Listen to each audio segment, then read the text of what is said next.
சொன்னால் போதும் 100 மாப்பிள்ளை மாலையிட கிடைக்கலாம். இங்கே வந்து காலை மாலைதான் சேலையை துவைக்கலாம். என்னை போல நல்ல மாப்பிள்ளை வாய்ப்பதொரு அதிசயம். என்னை நீயும் ஏற்றுக்கொண்டது பாவையன் பாக்கியம். நெடுநாட்கள் ஏங்கும் ஏக்கந்தான் இந்நாள் இங்கு தீர்ந்தது. இல்லையா பின்ன?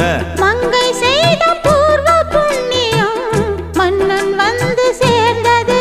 ஓச்சுடா.